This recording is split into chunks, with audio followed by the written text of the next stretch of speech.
All right, good afternoon. And this is going to be our first lesson in learning the language of the New Testament, Greek. With this, the language of the New Testament is a unique language, as we'll talk about. Now, the Bible is written predominantly from three languages, and these three languages are Hebrew, Aramaic, and Koine Greek. Now, the New Testament, although has some Aramaic in it, predominantly and mostly is all Koine Greek. And so that's what we're going to work on today. So as we're learning the Greek language from this lesson, this will take about 6 months to complete. With hard work, you'll be able to see the language come to life as you study the Bible. Now, the Koine Greek began with an ancient Hellenes, and still continues in some ways with the modern Athenians. Although the language is considered to be dead today, some of the words are still in use. Now, once you have learned these words, you may find you already knew some of these words and use them daily. Now, like any language, you have to start with the alphabet. So your first exercise is to learn the sounds and to write the Greek letters. Now, the first one is alpha, and it looks just like a lowercase a. Okay, so write that out. Hope you have a pencil and a piece of paper next to you, and you can write out alpha, lowercase a looking. The next one is beta. Now, beta looks just like a B, except for it has the line that goes down below baseline. So basically, it should really look like a straight line, and then your B, like so. All right, so next one is very easy. Gamma, it just looks like a Y, just like our Y that we're used to seeing. Something along that lines. I tell you what, I'm gonna erase that one just a minute. We're gonna try that again a little bit better. Again, it's going to look like a Y, and that's probably better looking there. It just looks like a Y. Now, delta is a little bit tougher to write, and it's going to take you a little bit longer to memorize because we really don't have anything in American or English language that coincides with it. But I like to make like the bottom part of a figure 8 come up and then just make a little squiggly over top of that, and that is going to be your delta right there. All right, now epsilon is really easy. It looks like an E. So there you have the first 5 letters of the alphabet: alpha, beta, gamma, delta, and epsilon. And so, all right, so if we look at these, alpha has a long A sound like father, ah, ah. And then beta has a hard B sound like we have in the word ball or baptism. Gamma has the G sound, although it's written like a Y. It's just like the G in American language, like the word gift. Delta has the sound D, a hard D, like a dog. And epsilon, no, it has kind of like a short E sound, like bet, et, eh. So there we have alpha, beta, gamma, delta, epsilon. So a, ba, ga, da, and eh. That's the sounds that you'll need to learn how to make there. On this part here, next 4 letters that we have is zeta, eta, theta, and iota. Now zeta has a sound like z, almost like you buzz your lips saying the letter D and Z together. Z. The next one would be iota, such as an obey. Even though it's written like the letter N, it'll have an A sound to it.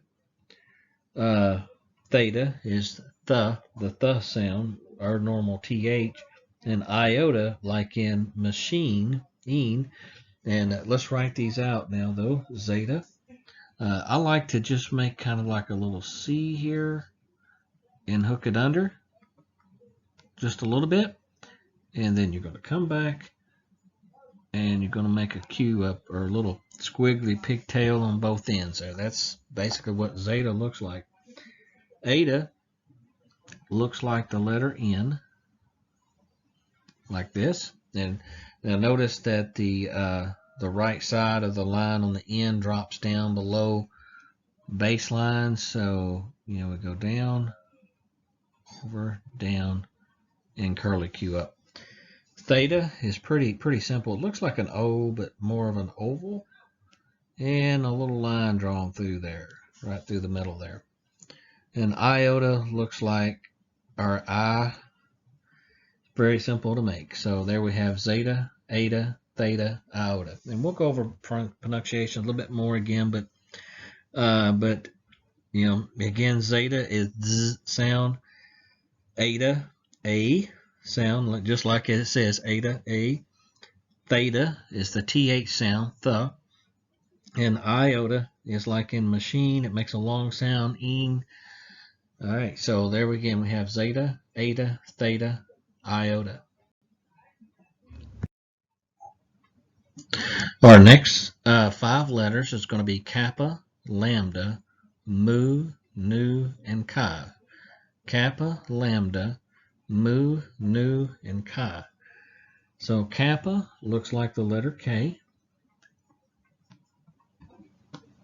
Just like this, just like K. Now lambda looks like an upside down Y. Okay, like an upside down Y. It's like that. That looks a little bit better, that one there does. It's difficult to write with this pen. Now mu is simply a U,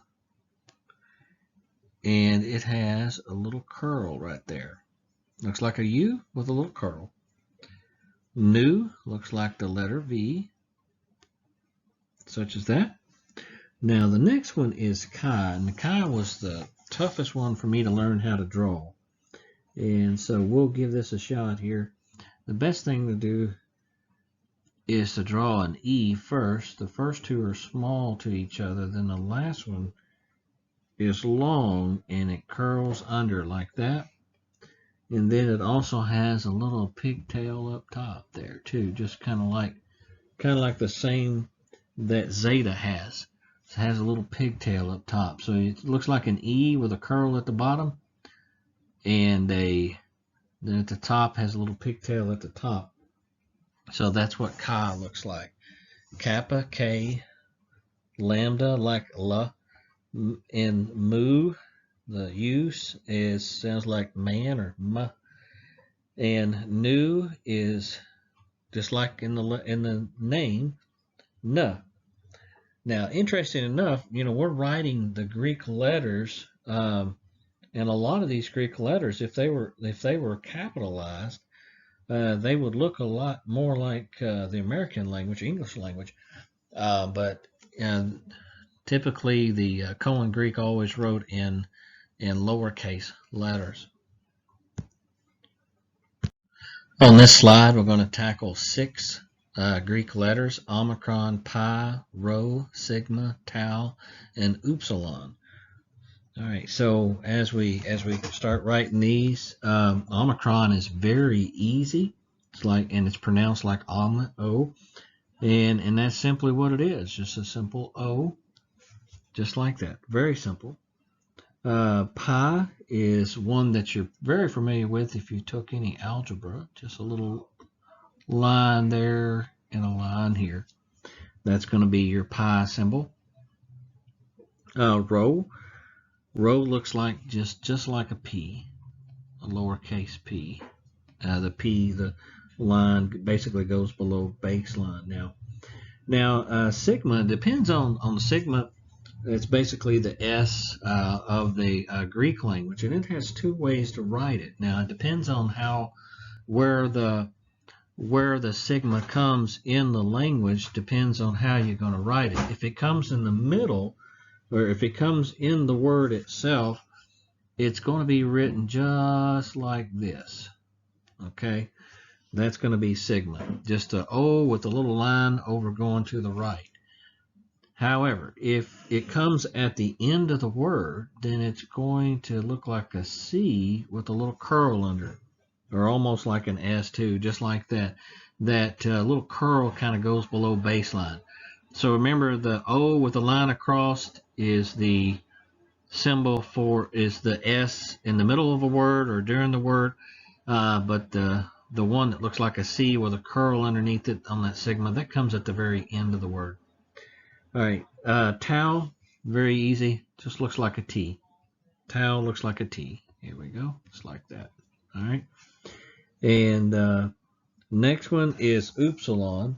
Now it's a little, you gotta write it a little close because it looks a lot like mu, because it does look like a U, but it just has this under and up. That's what it has, under and up.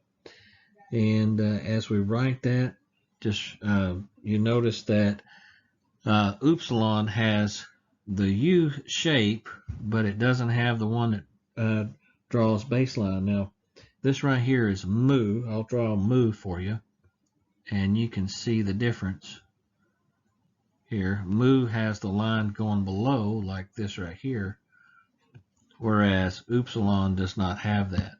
And so we'll go ahead and erase that there. All right, so very easy on those. Again, omicron, pi, rho, sigma, tau, and upsilon. Upsilon. Okay, now we'll move on to the next slide. All right, so our last four letters that we're going to learn in the Greek New Testament today is phi, chi, and then psi, and then omega. That's phi, chi, psi, and omega. All right, so pi or phi is written with an O and a line drawn between it right there. That's going to be phi. Chi looks like our X, like this. Looks like an X. Very simple to make. Just simple X. Psi is what I do is I make a U, and then you just draw a line right down between it. That's psi. All right, and then the last omega looks like a W, like that. Okay, or maybe I could write that a little bit better. Yeah, more like that one right there. So we'll erase this right here. All right, so what you're going to do is you're going to practice these. Just watch these lines over and over again and put these to practice. Now, we'll come back. I'll have you another lesson, maybe later this week, or if not, early next week. I'll be able to pick up the pace with these lessons during the summer. But right now, this will give you a good start on learning the Greek New Testament language. Have to learn the alphabet first, learn how to read it, or how to make the sounds, and then also learn how to draw. Being able to draw them is very important. All right, and you can also go on to go online and download you some more print type Greek letters that may show you a little bit better. But again, go to practice on it, and thank you very much.